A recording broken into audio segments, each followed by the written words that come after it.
Where is the help going to come from for Indiana basketball? You are Locked On Hoosiers, your daily podcast on the Indiana Hoosiers. Part of the Locked On Podcast Network, your team every day.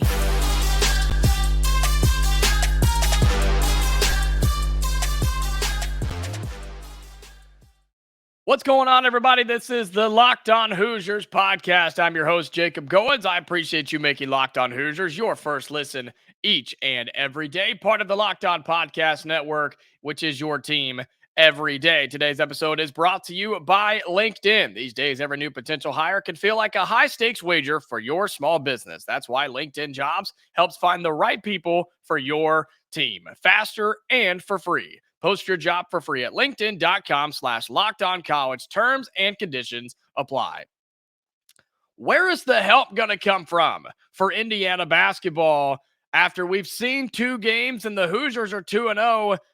You can't be a one-man band if you're Mike Woodson and this Indiana team. And we saw Kel'el Ware have an absolute day against Army, but it still was almost not enough for Indiana to defeat the Black Knights in a 72-64 win. We know what Kel'el Ware did, and we also know that Indiana sort of went away from him in the second half the other night, right? We saw Ware in 31 minutes played go 9 of 11 from the field, 2 of 3 at the free throw line, 6 rebounds, recorded an assist, a steal, a block, and had 20 points to lead all scorers. And you had Xavier Johnson, who went off for 19. And you had Renew, who went off for 14. But my question to you and to Indiana is, who else can step up and play on a consistent level? Because what I saw from Kel'el Ware on Sunday, that should be just about every night from Ware. It really, really should. That should be just about every night, because will Indiana always have the matchup problem and the matchup advantage with him down low? No, you're not going to always have that, which means you've got to have somebody else step up and carry the load. You expect Xavier Johnson to have between 15 and 20 points every night. I expect that, and I think a lot of you Indiana fans do as well. And I bet head coach Mike Woodson expects that too. But who else? Can we trust Malik Renew to carry the team if there's another big man that's sort of shutting down Kel'el Ware? Can we expect Mackenzie and Mgbako to come onto the scene and start showing up in college basketball a little bit? Or what about Trey Galloway, the experienced veteran who had just 5 points the other night? It worked out fine against Army, and it's probably going to work out fine when you play Wright State coming up this week. But Kel'el Ware has to get some help. And it either has to be, or I'd prefer it to be both, come from the guys in the starting rotation and also come off the bench. In a game like Army and a game like Wright State, you can use Ware, and you ought to go to him every time down the floor. Get your win, because look, through 2 games, Indiana cannot guarantee a win against Wright State. I know that's crazy to say, but am I wrong? I don't think so. And you can't sit here and tell me that going into this game later this week for Indiana that you're not just a little bit nervous if they don't come out and play well. Because Wright State, maybe not right now, but historically, they're not a bad program. They've made the NCAA tournament before. They're a decent program there at Dayton. You can't mess around. And through 2 games, Indiana has not impressed by any means. And I think Kel'el Ware has a chance to be all Big Ten, maybe second team, if he continues to play like this, and if Indiana continues to use him to their advantage, as they should. But man, when you start playing teams like UConn and Michigan and Auburn and Kansas and really start getting into Big Ten play, those teams have guys that will match up with Kel'el Ware. I'm sorry, they're going to. And Indiana's not going to be able to just throw it in to Kel'el Ware and just say, hey, go to work, man. Do your thing, right? We know you're 7 feet tall, and so go do your thing. in the Army game, I really wanted Indiana to just keep doing it. That way they could just get the win and get out, right? Get out of that game, let Army go home, and let's move on to the next one. But what I also don't want to see is Indiana get complacent and that be their only form of offense in the half court, right? Good thing about Ware, even as a 7-footer, he does run the floor. He does do that in transition, but we know the problem so far. Indiana's not getting out in transition. But here's what I don't want to see is Indiana realize, oh, hey, there's a 7-footer down there and we're playing Wright State. Let's just throw it to him every time. And that's that. We don't need to do anything else on offense. That's a bad idea. That's a really bad idea. Because again, when you start playing better teams who have answers for him or will be able to pull doubles onto him, you have to find a way for somebody else to get into the offense and somebody else to get going. Yes, I expect Xavier Johnson to be one of those guys. But who else, right? Who else out of the non-expectations, right? Somebody that we don't really expect to step up and be that guy. I look at Trey Galloway. He is your senior guard on this team who's been here for a hot minute. He knows what it's like to play at Indiana. He knows what it's like to play in the Big Ten. He has to take some credit, right? He's got to take some accountability here. And when the offense is struggling, and maybe they're on Xavier Johnson, because most of the time, the best defending guard on the other team is going to be on Johnson. More times than not down the floor because of how good he is with the ball in his hands. I look at Trey Galloway. You're 6'5" playing the guard spot. You can create your own shot, put it on the floor, and sort of be that orchestrator. Sure, throw it down to Ware if he's there, but if not, make a play. Start the offensive rotation. We've talked a lot about ball movement. Be the one to start that. I look at Galloway. I really do. And we've talked about the bench and how they're going to have to get involved here as well. But in these games where Kel'el Ware is shut down, because he is going to be your go-to scorer. I think we've seen that already. He will definitely be one of your best players on defense, especially in the paint, being 7 foot. People are going to be scared to go after him. But the offense has been the worst of two evils, I guess, is the best way to say that. I mean, the offense and defense, neither one of them have been good so far. But I think Indiana's defense has been good enough. It's just been the three-pointers they haven't been able to defend. They're letting guys shoot wide open shots. It's been the offense where there's just absolutely nothing. I mean, it is bland. It's like unsalted food at your mom's house. It's just not good, right? Indiana's got to find some guys on offense. I look at Trey Galloway as a veteran guard on this team to step up when the offense is in a rut, force a turnover, get out and run, because Kel'el Ware is going to be a superstar. He already is. But when other teams shut him down, Indiana's going to have to find somebody else to score and generate offense, because it can't always be Ware. Coming up here on Locked On Hoosiers, we'll talk about how Indiana can sort of generate some tempo, maybe a little urgency on the offensive end of the floor, and how it could start on the defensive side of the floor for the Indiana Hoosiers. Today's episode here on Locked On Hoosiers is brought to you by Jase Medical.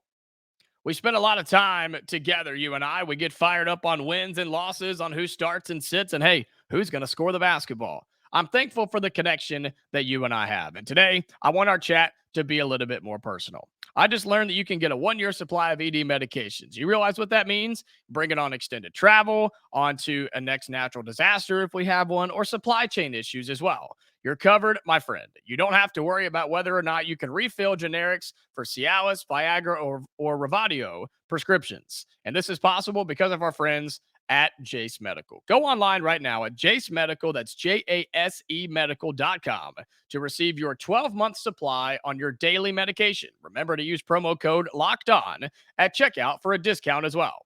A verified customer had this to say about Jase. Quote, "I'm thankful for this service. Supply chain issues caused me to cut pills in half to have it. I ordered most of my daily meds with a year's supply. I also ordered my antibiotic kit. I feel secure now. Prices are lower than local pharmacies. I highly recommend this for everyone." If you or someone you love would would get some peace of mind by having a year's supply of any daily med, go to jasemedical.com. That's JASE medical.com to see if it's offered for you. Remember to use promo code Locked On for $20 off your purchase. And a reminder, as football season continues on, that Locked On is having our Locked On College Football Kickoff Live show each Friday. Locked On goes live at 11 a.m. Eastern on every Locked On College YouTube channel. College Football Kickoff Live will cover playoff implications. Those are getting spicy. The conference rivalry games and go in-depth like only Locked On can, including insight and analysis from our stable of Locked On College hosts covering their team every day. Find Locked On College Football Kickoff Live every Friday at 11 a.m. Eastern Time on any Locked On College YouTube channel, including Locked On Hoosiers. You don't want to miss it. Well, how can Indiana offensively generate a little urgency? How can they get some tempo going and ultimately put the ball in the basket? Well, it's going to come from other guys besides Kel'el Ware. We've talked about that a little bit. But I think just getting the ball in other people's hands and moving the basketball around. Offense can be started in a couple of ways. You can get offense from transition buckets, which ultimately start on the defensive side. And we were talking about Kel'el Ware, and I think that can be a really big starting point for an offense for Indiana that struggles so bad in the half court so far. I ask you this question. What has Kel'el Ware done so well on the defensive side of the floor so far this season? Through 2 games, what's his best thing so far? He can block shots, right? He has had some monster blocks, some volleyball spike type blocks that I think could generate a little buzz. And if you get those big blocks out towards the 3-point line and one of Indiana's guards can grab it like Johnson or Galloway or Cupps if he's in the game and take off down the floor, right? If you can get that, get into transition, kick it up for a dunk or a layup, out for a 3. I know Indiana's not a great 3-point shooting team, but you see what I'm saying here. That can be the start of a run that we saw back in game 1 against Florida Gulf Coast, right? In the first game of the regular season. The big run that Indiana had in the second half of 14 or more points, it started from a turnover. It started from a stop on the defensive side. That was a steal at half court. And that's totally fine. Get a steal, get a turnover, get a block, right? Get a charge, something like that to get out and run a little bit. And I think if Indiana can build confidence on the defensive side, it will translate to the offensive side. I promise you it will. I've seen it. I've seen it across college basketball. Teams that struggle offensively, you have to give in and you have to go a little bit harder on defense to sort of make up for it. And then there's enough talent on this Indiana team. And I know there's 10 new faces and you lost guys to the NBA. I get all of that. I do. I get all of that. But for a team that has this much talent, it just takes a spark. That's all it takes. It takes one little spark in a game, in a 4-minute stretch, in a season to really get things going. And I believe it's going to come together. I don't know how much. I don't know when. And I don't know where, to be completely honest. If I could predict the future, I probably wouldn't be doing this, right? I'd be somewhere else making a boatload of money. But I do believe it comes together.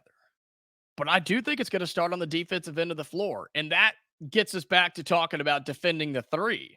You can get out and run on missed 3s because typically what happens on missed 3-pointers from your opponent, those lead to long rebounds, and long rebounds lead to runouts, and runouts then lead to transition points.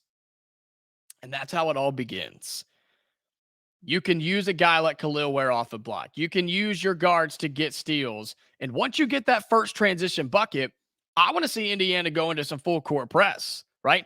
Get a full court press on, force another turnover, make them take a bad shot.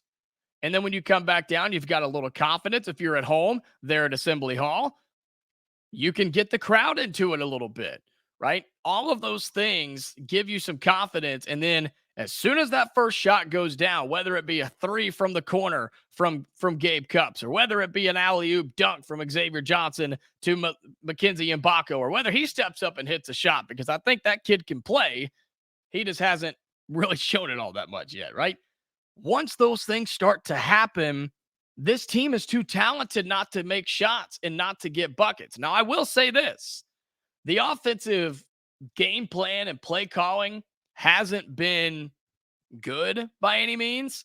It's been quite questionable, to be honest. So that has to get better. And guess what? That's on head coach Mike Woodson. It is. That's on the head coach, and that's on the coaching staff for not setting your players up to be successful. But once you do that, once you figure out what this team is going to be and who they're going to run through, whether it really does end up being Kel'el Ware, or if it is your guards feeding it through him, or if anybody steps up, once you kind of realize what this team is going to be, then you can orchestrate the offense around that one or two players in that particular game plan. That's what good coaches do. And guess what? That's how college basketball works. You think when Zion Williamson was at Duke that Coach K said, yeah, I know we got Zion, but we're not going to run offense through him. If he gets it, he gets it. No, they ran through him all the time. And that's why he was one of the best players in college basketball. You saw it with Indiana last year with Trace Jackson Davis. He was the focal point of the offense. And the game plan was give it to him and get out of the way. I don't think Indiana has that guy this year just yet, because I don't think Ware is going to be somebody where you give him the basketball at the top of the three-point line and just say, all right, go to work, make something happen, superstar. I don't think Indiana has that, but you don't have to. You don't have to have that. You got to generate offense in other ways. I look at transition points off of turnovers, stops, and just hardcore defense. Once you figure out who your go-to scorers are going to be and who your playmakers are, and that doesn't mean just scores. A lot of people say, oh, he's a playmaker. Doesn't mean he's just making shots.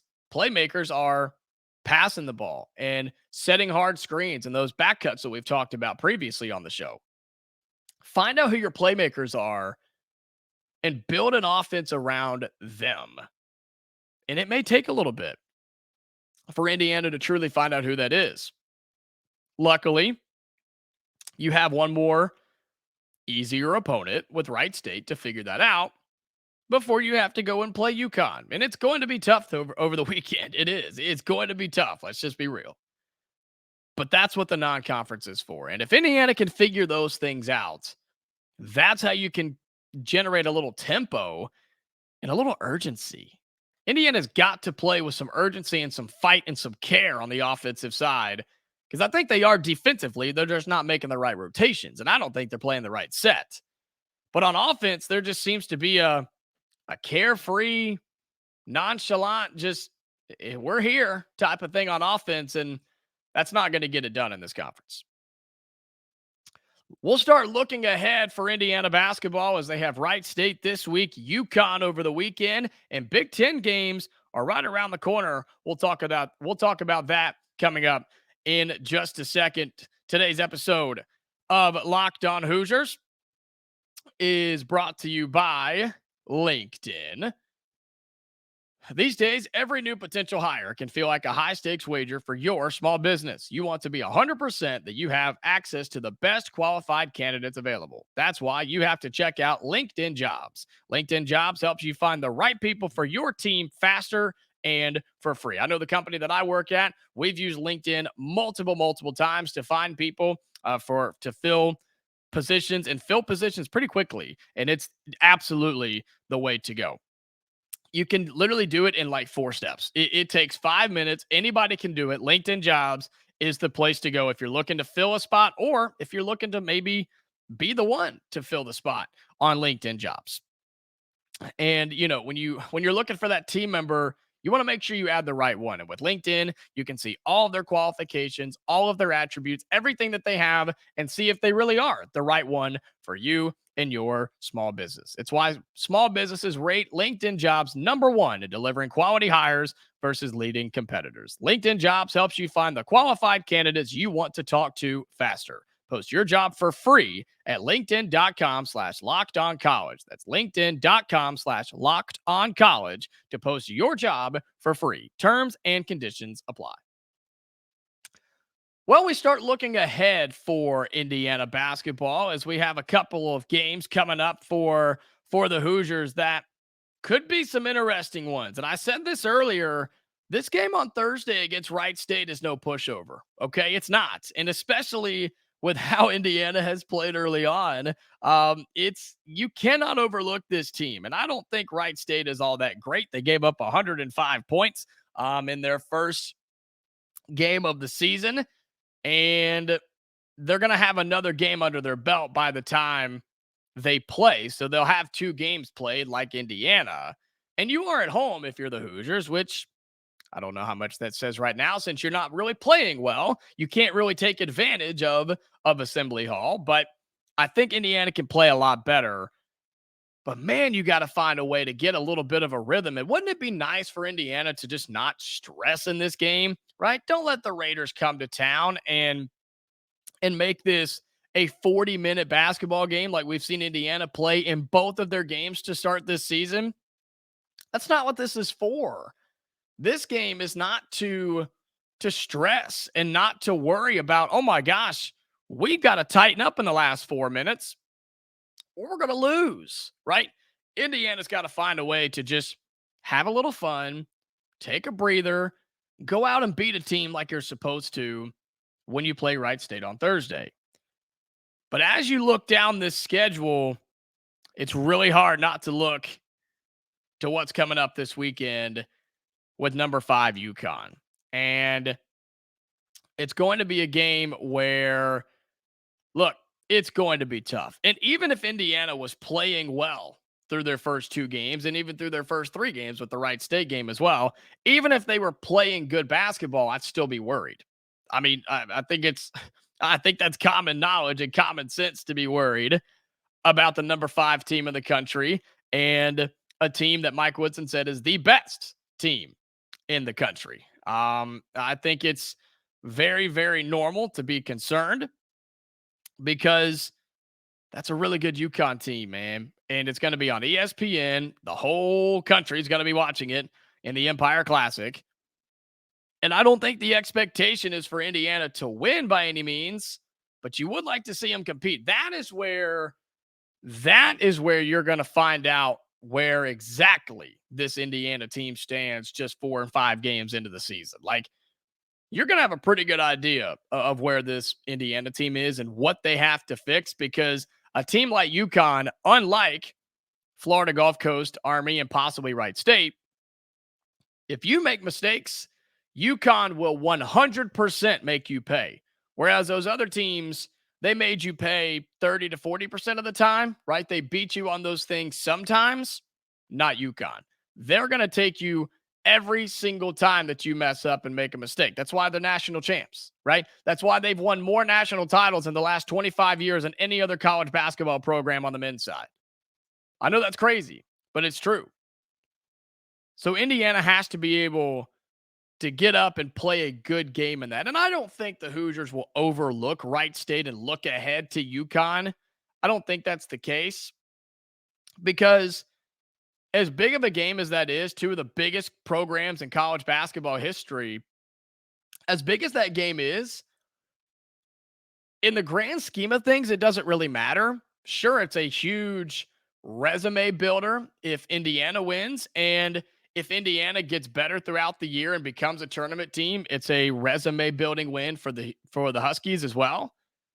But in the grand scheme of things, it doesn't really matter all that much when it comes to standings or anything like that. It's just another game. And a loss to the number 5 team in the country, you're not going to get punished all that much for that if you're Indiana down the stretch, right? Back in or later on in March. So Indiana should not be looking ahead to this game. They shouldn't be stressed about this game. They shouldn't be worried about a game like UConn, because you are not going to be favored in that game. You're not supposed to win that game. And it's a good test of who you are and where you are at that point in the season. Then you have Harvard. You're going to play them as well before you get into Big Ten play. And hey, That's a Harvard team as of right now. I don't know what they'll be by the time Indiana plays them a couple of days after Thanksgiving, but that's a Harvard team that's 2-0 right now. So keep that in mind. Then you get into Big Ten play, and it's always interested to me. It always has been for me, where you play some Big Ten games right in the middle of non-con play in the beginning of December. I personally don't like it. It just, I don't know. It's just a weird step aside from what you've been doing to open the season for the last month. And it's like, okay, I know you're playing a bunch of teams in non-conference, but let's drop a couple Big Ten games in here for the heck of it. You play Maryland at home to open up on December 1st. And then you go to Ann Arbor and you take on Michigan on December 5th. That's a tough game. What do you get for those two games for playing those? Well, you play Auburn down in Atlanta when you take them on in the Holiday Hoops Giving. And then you play Kansas, the number one team in the country. So that's going to be a rough stretch. And I'm just going to go ahead and prepare you right now. Out of how many games is that? We'll include Wright State because we haven't gotten there yet. So 1, 2, 3, 4, 5, 6, 7 games. Okay. 7 games in between Wright State and Kansas. You are going to be the underdog in 1, 2, 3, 4, probably 5 of those games. You might be favored over Maryland. Maybe you'll be favored over Wright State and Harvard. But all the other games in that 7-game stretch, you're not supposed to win. And guess what? There's a good chance in Indiana doesn't win them, especially if they're playing the way they are right now. Hold on, Hoosier fans. It could be a little bumpy ride to start this December, late November, getting into December before January really cranks up. I think Indiana can win one of those two between Maryland and Michigan. More than likely Maryland at home versus Michigan, but hey, you never know. But things got to change, man. Things got to get fixed, and that's going to be a brutal stretch. But here's what good teams do. Here's what great programs do, and here's what really, really good coaches do. You learn from your losses, right? You don't dwell on them. You don't sulk on them. You don't get beat down because of them. You learn from those. And I'm not saying Indiana's going to lose all those games. I hope they can pull off some upsets because that's what they would be. But you're not supposed to win those games. And let's just be real. The way you're playing right now, you're not going to win a lot of those games. But if Indiana can compete and get better and grow, I'm okay losing some of those if the Hoosiers get better as they go and you can see some improvements being made. What's really going to upset me and a lot of you as well is in those games against Kansas and Auburn and UConn and Michigan, whoever, if the team just looks the exact same. If that's the case, then you have reason to be upset. But here's my warning to you before we wrap it up. In this next 7-game stretch, do not flip out. Don't flip out, okay?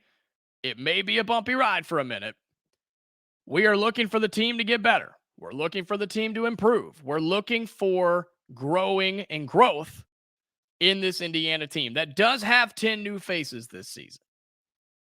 I'm looking for growth from the freshmen, from the transfers, and I'm looking for leadership out of your experienced veteran guys. The 7 games are crucial coming up. They are. And you and I are going to be in it together. All right, we're going to be in it together. So just hang on with me. If I have confidence and I have faith, you should too.